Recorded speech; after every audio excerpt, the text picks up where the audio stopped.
Do you want to start a home-based bakery business? If you do, make sure you guys watch this video because I'm going to be sharing with you how you can easily create a home bakery business plan. So make sure you guys keep watching. Hello friends, my name is Wilson, your friend in helping you build a thriving small business and a profitable food business. If you enjoy this type of video, make sure you guys smash that like button so we know to create more of this type for you, more business plans for you, plans for you to make more money. Make sure you guys go ahead and smash that like button. So before we dive right into the how we do it, we must understand why it's so important for you to have a business plan. The first reason is so then that way you can attract the right team, find the right partners to join you and join forces. Now, if you're a one-man shop, completely fine. But as you continue to grow this business, as you continue to want to expand, as you continue to want to actually, have someone on your team to work on this business with you, then you must have a clear business plan. Why is that the case? It is because you need to show your partners, potential partners, what you're up to. Show them your vision, show them what you have plans, and show them this is the way you do things. So you can actually attract the right people with the right values who believe in your mission, believe in what you're trying to do to join forces with you. And this is one of the key things that a lot of people miss. They get into partnerships because it's their friend, because it's their spouse, because it's their family member.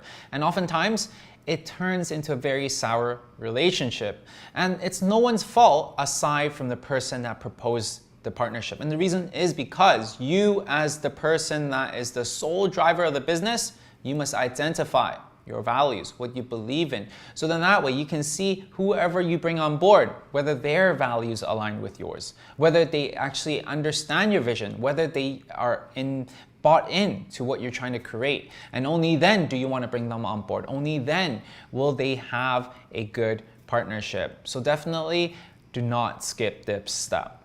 And the second reason is because this provides tremendous amount of clarity in your business as you are the cook, the baker, the logistics, the person buying everything, the inventory manager. You're basically everything. And when you're building your business like that, it's so easy to get lost in working in your business and forgetting the key components of your business, whether it's marketing, whether it's finance, whether it is building towards your dreams. And if you do not have a business plan, you don't have that clarity because you're working in the business. This business plan allows you, and this is a roadmap for you to follow every so often, allows this to become your North Star, which guides you out of any troubles for you. And the third reason is that if you're looking to raise funds, whether it's raising funds from friends and family, whether it's angel investors, whether it's the bank, you must have a clear business plan. Why is that the case? Because there's only one thing that these people are looking for. That one thing is whether you have the ability to make back their investment and more. And how can they be sure that you can make back the money? It is by them seeing that you have considered all parts of the business, from the marketing, to who you're targeting, to why you exist, to the SWOT analysis, all these good things. They must be able to see that you are fully aware of all parts of your business. And when they see that, they have much more confidence to give you a check for you to build your business. So if you're looking into raising funds, make sure you guys keep watching and take notes. And by the way, just because you're a home baker does not mean you don't need this. Moving forward, as you continue to develop, as you gain traction, as you move into commercial kitchens, this is also going to be super handy for you. So definitely the time to build your business plan is right now, right away. By the way, guys, disclaimer for you, I'm only covering the essential parts of writing a business plan. This is not like the full version of what you need to create, but this should inspire you to actually ask the right questions. Now, let's dive right in. The first component you need is your why. Why are you creating this brand? There are so many bakeries out there. I can go to a grocery market. I can go to any convenience store. I would be able to get bread. I could be able to get bakery. But why you? What is the problem you're trying to solve? Because I always say this, business is a solution to someone's problem. So what is that problem you're trying to solve? Not only is it important to identify the problem, but you must identify a clear vision of what you're trying to create. I'll give you an example. One of my students, Michaela, she created her own donut store called Frankie D's Donuts, and it's the most popular donut shop in her town. Not only do they have one of the best donuts, which is beautiful, delicious, and fun, but the reason why they're so popular and have such a great community is because of her why. She wanted to create a positive environment for people to come in and feel safe to talk about mental health. And that's the reason why she's able to have such a close-knitted community who not only loves their product, but loves their mission, loves her why. Second point for your business plan is your team. You must identify the background of your entire team that's working on the project. Now, you do not need to have some crazy culinary school experience, nor do you need to have post-secondary education. That's not the point of this bio section. The whole point of this bio section is for you to identify what makes you that much more likely to succeed than someone else. That's what we want to put into this point. Now, for instance, Michaela, before she started Frankie D's Donuts, she had zero bakery experience. She had zero culinary experience. However, she does have an online coaching business. And for her, what she can write is her ability to understand the root cause of problems, understanding how people's whys would really motivate them to go through any types of hurdles, understand how to actually create a community by understanding human psychology. By her identifying all three of these traits and these skills that she can actually transfer and to build Frankie D's Donuts, it allows her to position herself in a much more likely to succeed position than a lot of other people. So that's what would give the confidence to investors to invest in her and invest in Frankie D's Donuts. In addition to that, what would really beef up your resume is if you include your network and your resources. For example, you might have an uncle that owns a farm in Taiwan that gives you your ingredients for much lower cost. That is what's going to give you an edge over me not having anyone in this field. Whereas I might know someone else in my network. I might have family members within my network that would give me an edge over you, on the other hand. And for me, I need to identify these resources and identify it onto the business plan. For example, when we crafted our business plan for 720 Sweets, our ice cream chain that just got bought out, I've identified each one of our team members and what they bring to the table. First of all, our partner, Tim. He is one of the biggest distributors in Western Canada for bubble tea supplies. So having him on board our team as a partner will give us all the edge we need in order for us to deal with logistics. With Brian. Brian is basically an entrepreneur himself that I'm bringing on board, and he has a few successful businesses under his belt prior to this business. And allowing him and putting him as a project manager for this project allows people to feel more confident in his ability to execute accordingly. And that's how we're able to build a very solid business plan.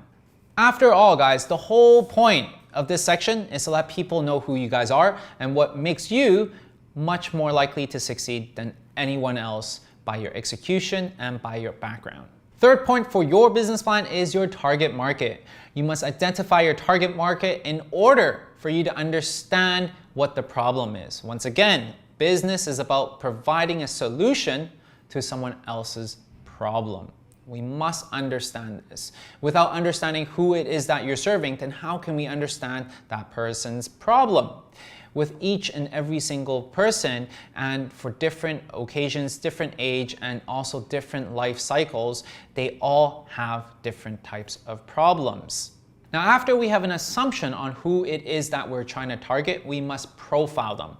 Profiling them allows us to work on better marketing. We now know exactly what they want, when they want it, how they want it. We must now have this to actually do our branding guide for us to set the right prices, for us to identify what types of menu items to create, because we must create things that appeal to this demographic.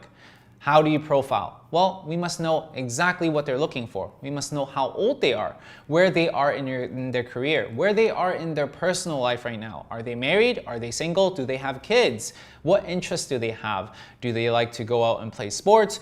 Do they like to go work out? Do they like to do yoga? We must identify that. Which brands do they associate themselves with? Do they associate themselves with Lululemon, or do they associate themselves with No Frills or Walmart? We must identify that and really put this whole thing into a profile that allows us to know who it is that we're talking to. Now you might be thinking, well, you know what? How do you do this, Wilson? This is a lot of assumptions that you're making for your target market. Well, yeah, that is a lot of assumptions. That's a reason why we must go out there and prove it. We must talk to our target market. We must identify and validate the assumptions that we're putting out. For 720 Sweets, we have done more than 2,000 surveys to identify our target market. Michelle, that's that one person that we're speaking to. We know exactly who they are, what they like, what they enjoy, where they hang out, and we know what is it that drives them to purchase, because that's how detailed we are when we're identifying our target market. Now, if you do not have the ability to survey these target market in person, you can also do it online through SurveyMonkey. Create a SurveyMonkey report and send it to your target market. Or if you don't know where they hang out, you know what? Facebook groups are great. Instagram is great for you to identify your target market. When your investors see that you have put in all the work, sees that you have done your research, your surveys, hundreds of them, to come up with your target market, what's gonna happen? They're gonna feel much more confident that, hey, you know what? You know your stuff. You know what you're doing. Here, take my money. That's what you wanna be able to achieve. Or on the other hand, if you're not raising money, it's okay. Now you know how to target your audience. So there's no lose by you identifying your target market. And if you need help with that, you should definitely attend our free masterclass in the link below. That's how and that's where we're gonna be able to turn your food idea into a booming food business. Food that you can sell online. Super, super valuable masterclass that we've conducted just for you. Over an hour and a half of free content that brings you from ideation to actually selling something you're passionate about. So definitely check it out in the link below. The fourth item that you must have in your business plan is the location. Now I know that you're not building up a restaurant with physical location. It is okay. You would still need to identify your location because you need to understand what type of service offerings you must provide. What do I mean by that? Well, with home-based business, there's two types of fulfillment. First up is pickup. The other is delivery. With pickup, you must understand if your location is very hard to find, whether it's accessible or not. And if it's not, then you must identify another location for pickup, or simply ditch that altogether because you live on the 29th floor of a high-rise building. Then clearly your customers are not going to come to your building just to pick up from you. It's just not that convenient. Whereas if you live in the corner of a street with a parking lot and you can easily allow people to come and access, you know what? That might be a good pickup location. Some other alternatives I've seen some of my students do is that they partner up with restaurants or convenience stores or just business locations that they have friends working in and actually identify a certain time slot for them to go there and pick up because it is that much more convenient. Now next up for delivery. Depending on whether you are wanting to have delivery as a service, you might want to include this in your proposal as well because like a lot of you guys might not be driving, then this is probably not an option you would want to include. If you're opting into delivery for your own home-baked business, then you must identify the radius around which you're comfortable with delivering. This shows that you have put everything into account, from creating the product to logistics as well. Another option for your distribution is farmers market. Oftentimes, a lot of home bakeries, they would actually rent a small booth at the farmers market, so then that way their customers can actually come by, pick up from them, or get other additional exposure to new customers that don't know of your brand just yet. Another option for you is cafes. Oftentimes, cafe owners love independent bakeries and that independent home-based bakeries. The reason why is because they want to have bakery items in their shop. So in that way, that uplifts their average order value. Two ways for you to approach this. First, you can actually sell these items to the cafe owners, so then that way they can make a higher margin. Or on the other hand, you can rent a small space for people to come to this coffee shop to pick up their online orders. Both ways work as well. For instance, you can check out vegan donut shop called Plates. What do? They host regular pop-ups at different cafes, so then that way they can advise their customers to go to these locations to pick up their donuts. For example, with our ice cream shop, we chose a location that is 7 minutes away from the post-secondary school called UBC. The reason why is because that's our target market. Identify your target market and position yourselves close to your target market. Next up is the sample menu. Sample menu is super important because it identifies what we want to bring to the marketplace. This is something that we must be super intentful with because this really determines whether you make money or whether you lose money. So many times, as a newbie mistake that a lot of people make, is that they sell food that they themselves enjoy, but not what the customers are looking for. We must do the research to see what our customers are wanting, what they're willing to pay top dollars for, to put those items into our menu. Once again, just because you like something, just because your family enjoys it, does not mean you have a business. There are three very key elements when deciding and building up your menu that you must know. It's gonna make a world of a difference for you. The first one is your average order value. Basically, how much is each transaction gonna be per order? If you're selling a cookie for $3, for you to make $1,000, you're gonna have to sell 333 cookies. That's 333 different types of people. That's a lot of people you're selling to. Whereas, if you decide to change up your pricing structure, to sell it in a bundle in a box of 8 for $20, now all you need is to sell 50 boxes for you to hit that $1,000 mark. Comparing 50 with 333, that's a big difference. The second point is complementary items. Now, what are complementary items? Items that is a no-brainer for people that are buying your product. Same example with the box of cookies. Let's say, for example, this box of cookies is really perfect for people to buy to other people's home, for milestones, for celebrations, for birthdays. Well, I can easily add an add-on item, which is probably $10, with an extra card, with ribbons, with a knife, with sparklers, with candles, all this stuff just for additional $10. Now, me as a consumer, I don't need to order these things from Amazon if I don't have it. It's an easy no-brainer for me to be like, hey, you know what? I'm bringing this box to my friend's place to celebrate their birthday. This is perfect. Add an additional $10. This is a complimentary item.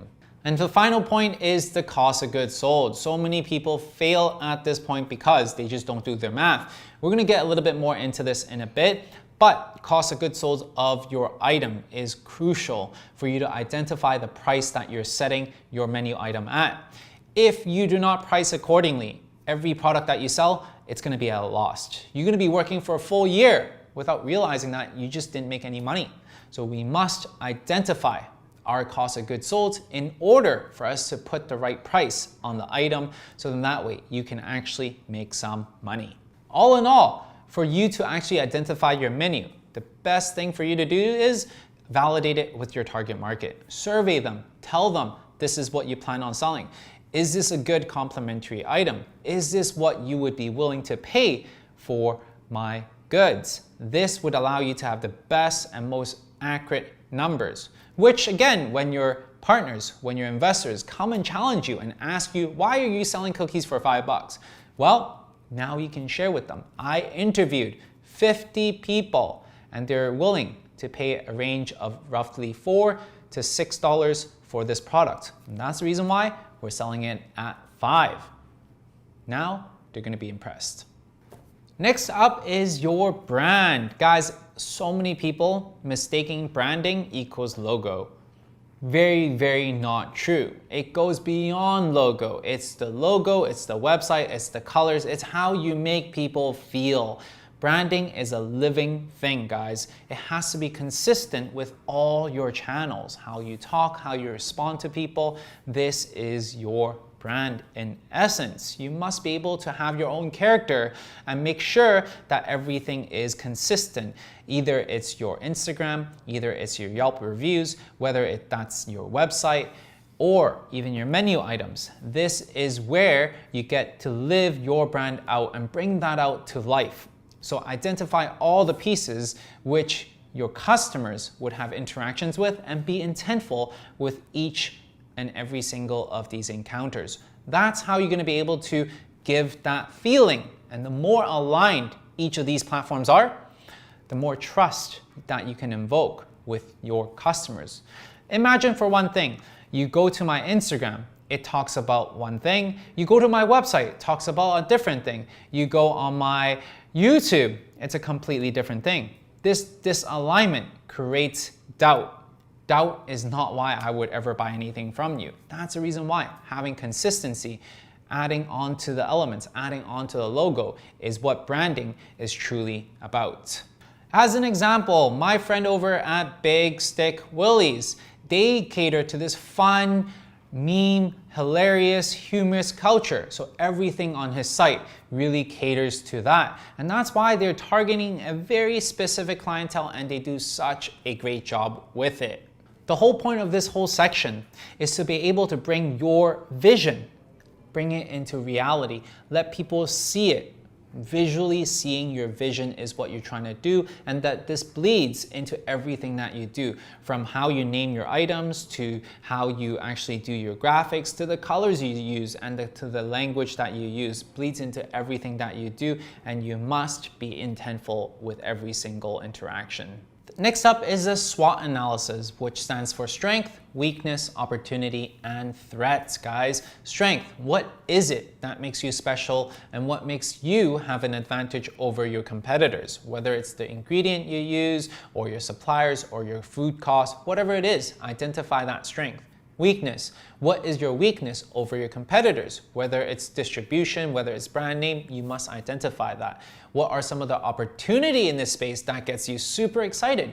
Whether it's you seeing the opportunity and the trend in vegan and you creating this vegan donut that is exceptionally delicious. That becomes an opportunity for you because of the growing marketplace. And finally, threat. What are things that will kill your business? Whether it's licensing, whether it's a saturation in your competitors, identify your threat. This is a SWOT analysis which you can actually fill in. And by you identifying the SWOT analysis, this gives you the overview of your whole business.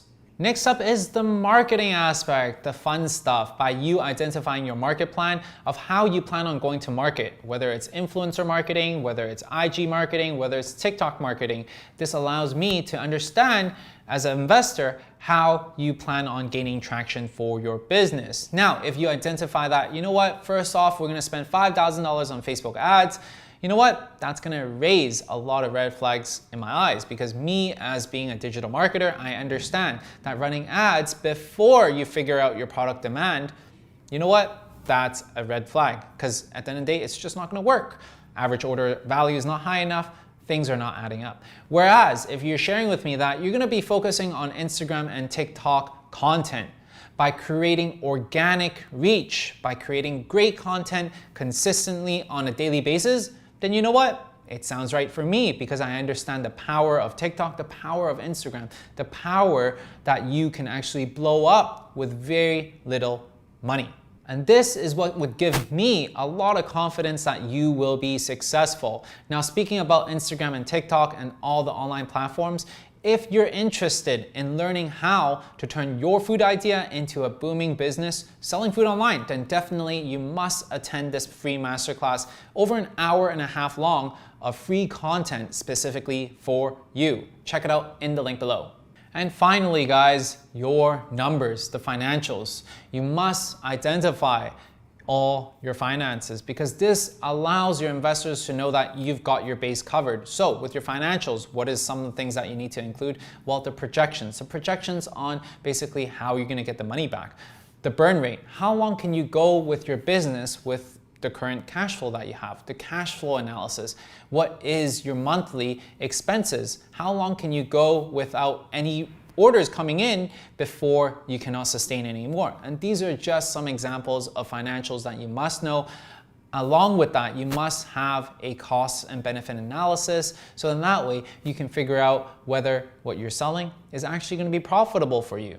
Now, you might be thinking, Wilson, that's a lot of numbers and that's a lot of guessing. Well, there are certain ways for you to actually get closer and more accurate with these numbers. For example, with 720 Suites, what we did, before we rented that location, we went to that location and sat outside for 3 different days. Weekday, weekday night, and on the weekends, to actually see how many people are walking by on an hourly basis, how the traffic is like, how many people are going to the competitor's ice cream shop. By us doing that, now we have a much more accurate projection on the traffic. What are people ordering? When people are coming out, what are they holding in their hands? We log down everything. This allows us to have a much more accurate account of the numbers, which allowed us to do our own projection, and that's how we're able to actually sell it to our investors. For you, do the same thing. Along with financials, we also want to identify the setup costs. How much are you accounting for your machinery, to the renovation, to rent, to cash flow, all this good stuff. So then that way, when you are building this out, there's not going to be much surprises coming out running at you. All in all, doing this financial aspect, it shows your investors or yourself or your partners how you plan on using the money that you are raising, how you plan on using the money that you are borrowing, and how you are going to be able to put this whole plan together and return the money back to investors. This gives me a lot more confidence knowing the fact that you actually have a plan. This is a thorough plan. This is something that, you know what, I can stand behind. That's the importance of having a thorough business plan. So there you go, friends, the home bakery business plan for you. Now, if you have any more questions or if you just want to have more thorough training, then definitely check out the free masterclass in the link below. I've said it multiple times, this is a very well-crafted masterclass specifically made to show you how you can actually bring a food idea into something that's tangible, into something that you can actually be proud of. Definitely, I'll see you guys in the link below. Otherwise, I hope you enjoyed this video. If you guys do, make sure you guys hit that thumbs up, and I'll see you guys in the next video.